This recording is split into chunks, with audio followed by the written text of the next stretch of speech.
In the crisp dawn of a New Hampshire spring, where mist clings to the ancient pines of the White Mountains, State Trooper Thomas Owens, what began as a routine morning patrol evolved into something unexpected. A bobcat trying to cross Route 302 with her cubs. When the mother bobcat abandoned her weakest kitten by the roadside, Owens faced a profound choice: to intervene or let nature run its harsh course. His decision not only changed the fate of two fragile bobcat kittens struggling to survive, but also reignited a sense of purpose long buried within himself. But this was just the beginning. What Thomas found in those woods the next day would set in motion a chain of events that no one could have predicted. Before we start, hit the like button and make sure to subscribe if you haven't, and hit that notification bell so that you won't miss any new stories. The morning had dawned crisp and clear over the White Mountains of New Hampshire, the kind of spring day that made Thomas Owens grateful for his job as a state trooper. There was something about patrolling these winding roads, surrounded by ancient forests and breathtaking vistas, that brought him peace. At 52, with salt and pepper hair and laugh lines etched around his eyes, Trooper Owens had seen just about everything in his 30 years of service. Or so he thought. The radio crackled to life, breaking the comfortable silence in his cruiser. Dispatch to 243. We've got reports of a wildlife situation on Route 302 near the Mount Washington Hotel. Some kind of wildcat trying to cross with young. Several near misses reported. Can you check it out? Thomas adjusted his hat and reached for the radio. This is 243. I'm about 5 minutes out, on my way. As a lifelong resident of Carroll, New Hampshire, Thomas knew the area's wildlife better than most. Bobcats were elusive creatures, rarely spotted by humans, let alone causing traffic situations. Something unusual must be happening. His mind wandered to his late wife, Margaret, as he navigated the curves toward Bretton Woods. She had been gone 3 years now, but her love for animals remained a constant presence in his life. "Every creature has a story," she used to say. "We just need to be quiet enough to hear it." The stately white facade of the Mount Washington Hotel came into view, and just beyond it, Thomas spotted the commotion. Several cars had pulled to the shoulder, and a small crowd had gathered, pointing toward the tree line. Thomas parked his cruiser, flipped on his emergency lights, and stepped out. "Folks, please get back in your vehicles," he called, approaching the scene. "What's going on here?" A middle-aged woman in hiking gear stepped forward. "Officer, there's a bobcat with kittens trying to cross. She's been at it for almost 20 minutes. One of the little ones seems to be struggling." Thomas followed her gesture and spotted the animals. The mother bobcat stood at the edge of the forest, her tawny coat dappled with shadows, ears erect and alert. Behind her, 4 tiny kittens huddled together, their spotted fur blending with the forest floor. The scene might have been heartwarming if not for the obvious distress of the mother and the concerning weakness of one of the kittens. "I need everyone to clear the area," Thomas announced, his voice firm but kind. "Give them space. I'll handle traffic control." As the onlookers reluctantly dispersed, Thomas radioed for backup to help manage the road. Then, he positioned his cruiser to block one lane and stood ready to halt traffic from the other direction when necessary. For the next half hour, Thomas watched the mother bobcat's determined efforts. She would pick up one kitten by the scruff of its neck, carry it across the road, deposit it in the underbrush on the other side, then return for the next. The first 3 crossings went smoothly, but when she attempted to move the 4th kitten, noticeably smaller than its siblings, the little one struggled in her grasp. Twice, the mother had to set the kitten down mid-crossing when it squirmed too much. Thomas felt his heart constrict as he watched. The mother bobcat's movements were becoming increasingly frantic. her golden eyes darting between the struggling kitten and her 3 offspring already waiting across the road. "Come on, little one," Thomas murmured under his breath. "You can do it." But on the 3rd attempt, the kitten barely moved when its mother nudged it with her nose. Even from a distance, Thomas could see it was breathing rapidly, its tiny sides heaving with the effort. What happened next would haunt Thomas for days. After several more attempts to rouse the weakening kitten, the mother bobcat made a sound, something between a growl and a cry, then turned and trotted across the road to where her other 3 kittens waited. She paused once, looking back at the abandoned kitten, before leading her remaining offspring deeper into the forest. "Well, I'll be damned," Thomas whispered, removing his hat. He'd heard about this. Wildlife sometimes abandoned the weakest of their young when survival was at stake. But witnessing it firsthand was different. The abandoned kitten lay still by the roadside, occasionally moving its head, but clearly too weak to follow. Thomas knew the protocol. Nature should take its course. Wild animals weren't pets. Intervention often did more harm than good. But as he watched the tiny creature struggle, Margaret's voice echoed in his mind. "Every creature deserves a chance, Tom. Even the smallest ones, especially the smallest ones." Before he could talk himself out of it, Thomas radioed dispatch. "This is 243. I've got an abandoned bobcat kitten here. Appears to be in distress. Going to need contact information for Fish and Game and possibly a wildlife rehabilitator." "Copy that, 243. I'll make those calls. Stand by." While waiting for further instructions, Thomas approached the kitten cautiously. It couldn't have been more than a few weeks old, its eyes open but glazed, its spotted coat dull. Removing his jacket, Thomas carefully scooped up the tiny animal, which offered no resistance, a worrying sign. "Hang in there, little guy," he murmured, cradling the bundle against his chest. The kitten was lighter than he expected, barely the weight of a softball. When his radio crackled again, the dispatcher informed him that a Fish and Game officer was en route and had contacted a licensed wildlife rehabilitator. They say to keep the animal warm and minimize handling. And Thomas? They said this was the right call. Relief washed over him. Within 15 minutes, Jane Martinez from New Hampshire Fish and Game arrived, her department truck pulling up behind Thomas's cruiser. Well, she said, approaching with a small animal carrier. When dispatch said Trooper Owens had a bobcat situation, I figured it had to be something unusual. You've got quite the reputation for wildlife encounters." Thomas managed to smile. He and Jane had worked together before, most recently when a moose had wandered into the town center last fall. "This one's different, Jane. Mother abandoned it. Couldn't bear to leave it." Jane peered at the bundle in Thomas's jacket. Female, probably 3 or 4 weeks old, significantly underweight. She gently transferred the kitten to the carrier. "Good thing you called. She wouldn't have made it out here alone." "Will she survive?" Thomas asked, the question catching in his throat. Jane's expression softened. "Hard to say. Linda at the rehab center works miracles, but this little one's pretty weak. I'll take her straight there." Thomas nodded, suddenly aware of how invested he'd become in the tiny creature's fate. "Keep me posted?" "You got it, Trooper."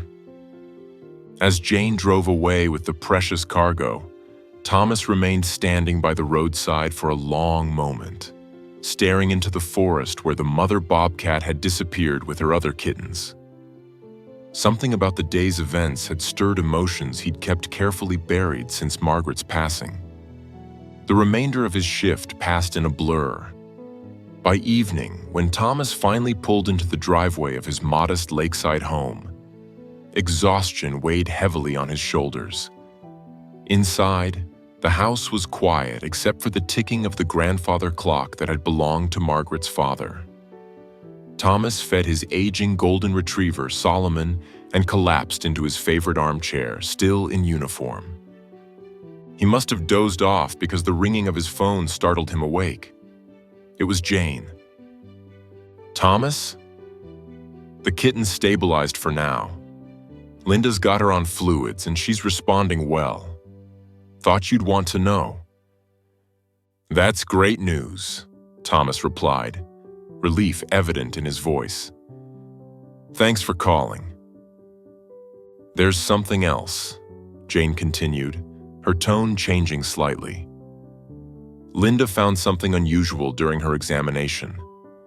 This kitten has traces of a particular antibiotic in her system, one that's sometimes used to treat wildlife in managed studies. There's a research team from UNH that's been tracking a female bobcat in that area for the past year." Thomas sat up straighter. "You think this is their bobcat?" "It's possible. They've been monitoring her since before she would have conceived these kittens. Linda's reaching out to them now. If it is their research subject, they might have additional information that could help with rehabilitation." After hanging up, Thomas found himself unable to return to sleep. Instead, he brewed a pot of coffee and sat on his back porch, gazing out at the moonlit lake. Solomon settled at his feet with a contented sigh. "What do you think, old boy?" Thomas murmured, scratching behind the dog's ears. "Did I do the right thing today?" Solomon looked up at him with rheumy eyes, as if to say, "Of course you did."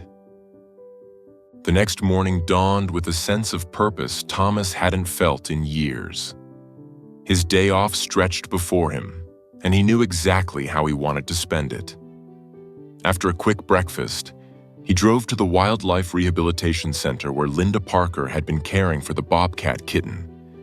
The center, situated on 20 acres of woodland outside Conway, consisted of a main building flanked by various enclosures and outbuildings. Thomas had visited before, usually dropping off injured animals found during his patrols, but had never stayed long. Linda met him at the entrance, her silver hair pulled back in a practical ponytail, her hands encased in latex gloves. "Thomas, Jane said you might stop by. Come on back."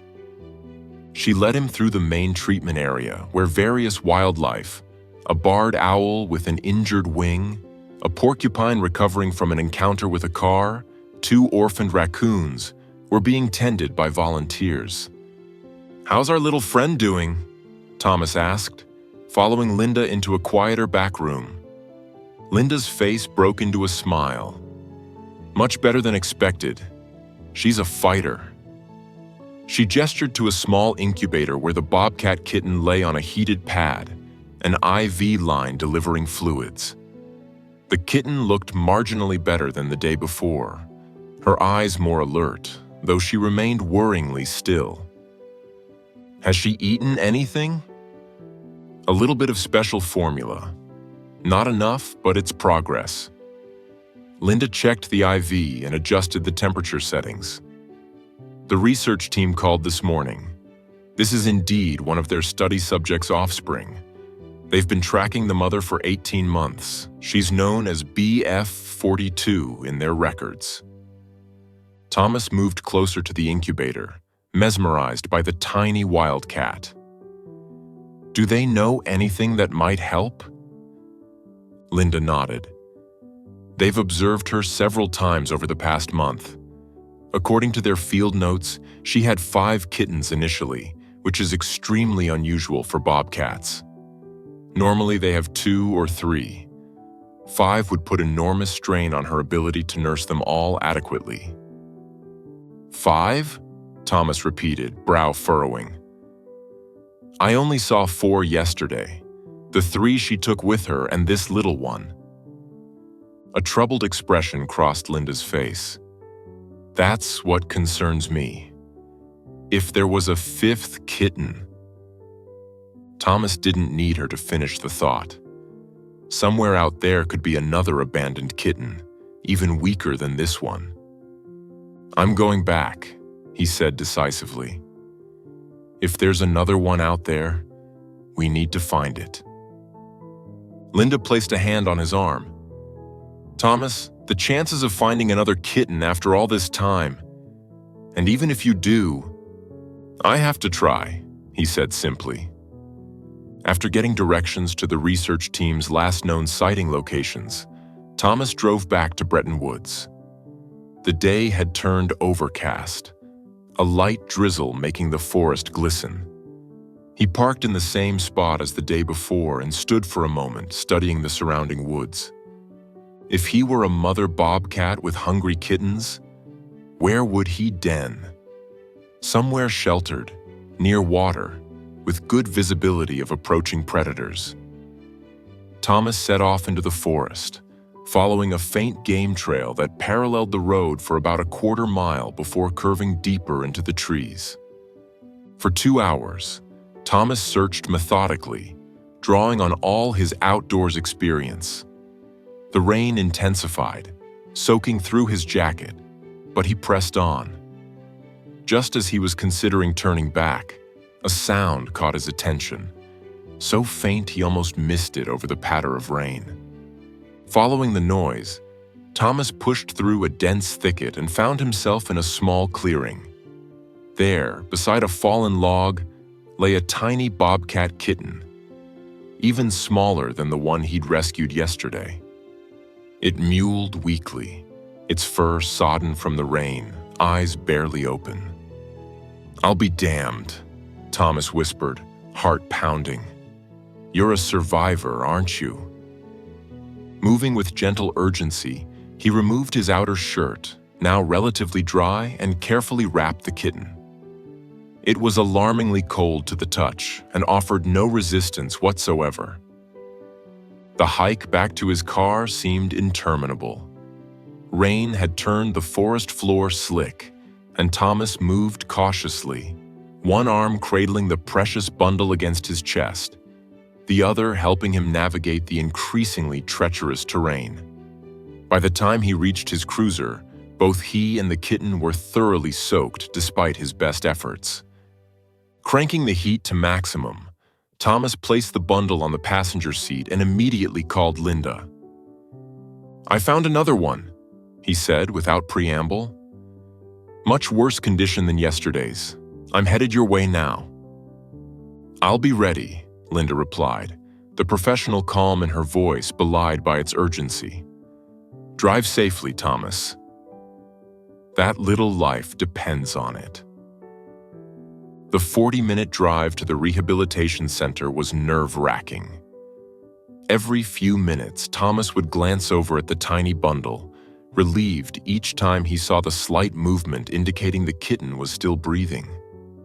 Once, when he had to brake suddenly for a deer crossing the road, he instinctively put his arm out to protect the kitten, a gesture that would have made Margaret smile. Linda was waiting outside when he pulled up, a towel-lined carrier ready. With practiced efficiency, she transferred the kitten and rushed it inside, Thomas following close behind. What followed was a flurry of activity: warming the hypothermic kitten, administering fluids, checking vital signs. Thomas stood back, aware he was out of his depth but unwilling to leave. After what seemed an eternity, Linda stepped back from the treatment table, peeling off her gloves. "She's stabilized," she announced, her expression serious but not defeated. "It's touch and go, but she's got a chance. You found her just in time, Thomas." The relief was so profound that Thomas had to sit down, suddenly aware of his own sodden state and the exhaustion of the day's search. "Here." Linda tossed him a towel and a spare sweatshirt from a nearby closet. "Get yourself dried off before you catch pneumonia. Coffee's in the break room." Once somewhat restored with dry clothes and hot coffee, Thomas found himself drawn back to the room where both Bobcat kittens now rested in adjacent incubators. The first kitten, whom Linda had started calling Hope, looked markedly improved from that morning. The second, now dubbed Faith, remained critical but had already shown small signs of improvement. "Two little miracles," Linda said, joining him. "It's not often we get happy endings like this in wildlife rehab." Thomas nodded, watching the rise and fall of their tiny chests. "What happens to them now?" "We'll raise them here until they're strong enough for soft release. Probably this fall. They'll need to learn hunting skills, avoid humans, all the things their mother would have taught them." She glanced at Thomas. "It's a long road ahead." "I'd like to help," Thomas said, surprising himself with the offer. "Whatever you need." Linda studied him thoughtfully. "You know, we could use another volunteer for weekend feedings. The hours are terrible and the pay is non-existent." Thomas chuckled. "Sounds perfect." And so began a new chapter in Thomas Owens's life. Twice a week, he would stop by the rehabilitation center before or after his shifts. Initially, his visits were focused entirely on the Bobcat kittens, watching their remarkable progress with a sense of investment he hadn't felt in years.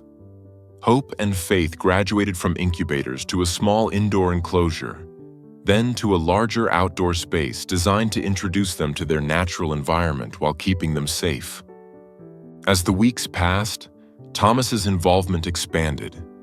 He found himself helping with other animals, repairing enclosures, even assisting with educational programs for local schools. The volunteers, mostly retirees and college students, welcomed him warmly, and Thomas discovered a community he hadn't realized he was missing. One evening in late July, Thomas arrived at the center to find Linda bubbling with excitement. "The research team spotted the mother Bobcat and her 3 kittens this morning," she announced. "All healthy and thriving. They're denning about 3 miles from where you found Faith." Thomas felt a rush of satisfaction. That's great news. So she made the right call, difficult as it was. Linda nodded. In the wild, difficult decisions are made for survival. She couldn't save all 5, but thanks to her and you, all 5 will have a chance at life.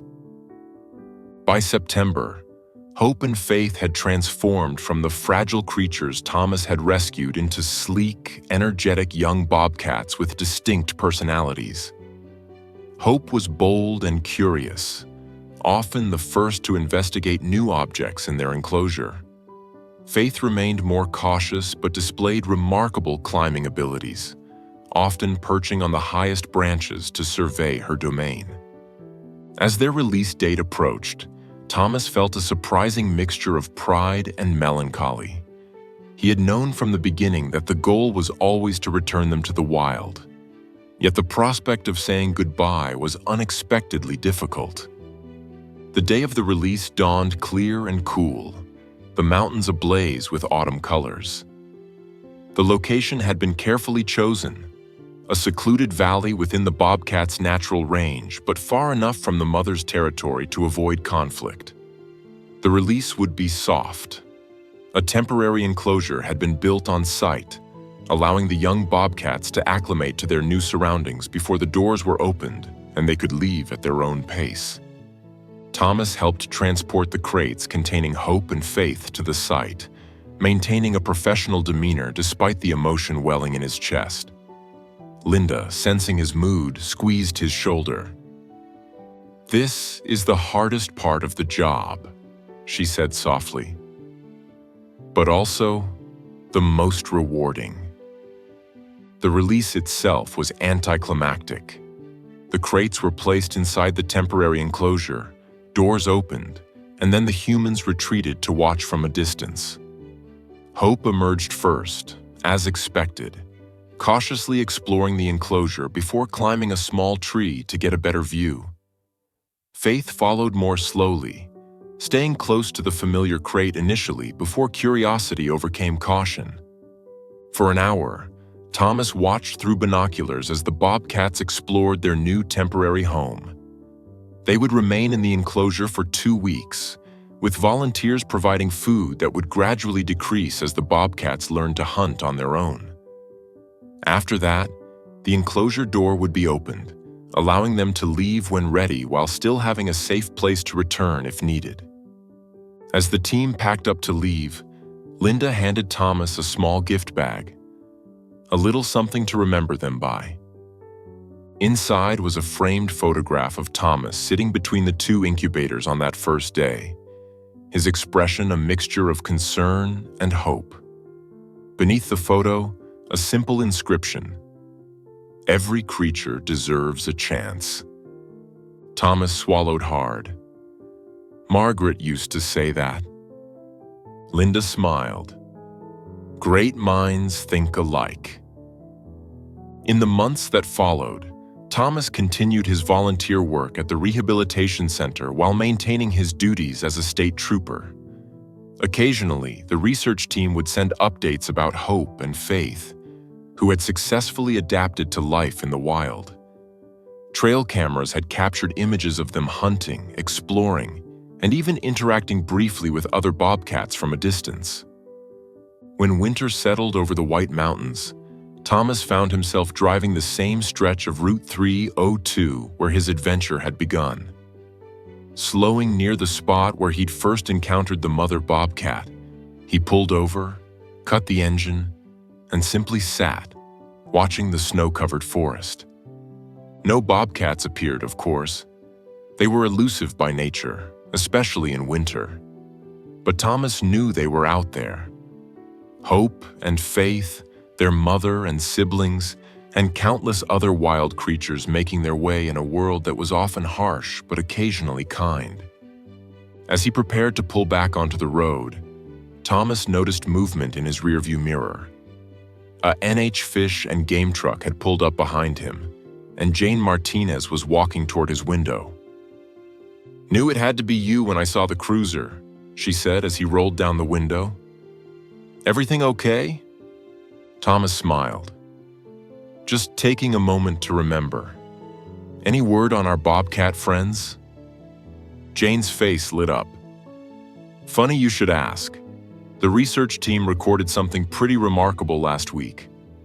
They've got trail cameras all through this area, and one of them captured images of Hope and Faith, still together, which is unusual in itself for juvenile bobcats, crossing paths with their mother and one of their siblings."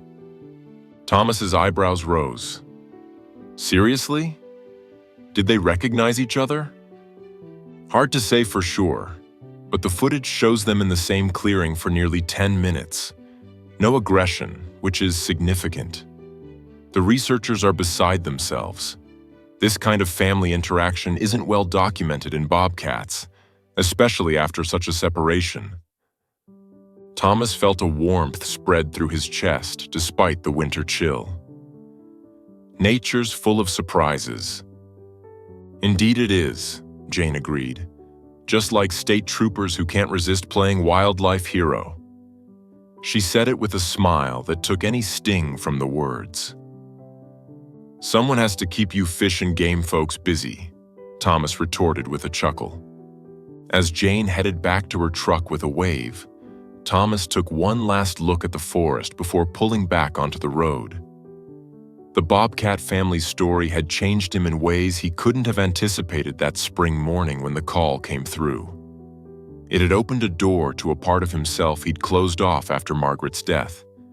The part that could care deeply, take risks, and find joy in unexpected places. Somewhere in those woods, 2 young bobcats were forging their path in the world. Survivors against the odds, connected forever to each other and to the unlikely human who had given them a second chance. And in his own way, Thomas too had been given a second chance. At purpose, at community, at the simple joy of making a difference. As he drove away, Thomas could almost hear Margaret's voice on the wind. Every creature has a story. We just need to be quiet enough to hear it. And sometimes, he thought with a smile, brave enough to become part of it.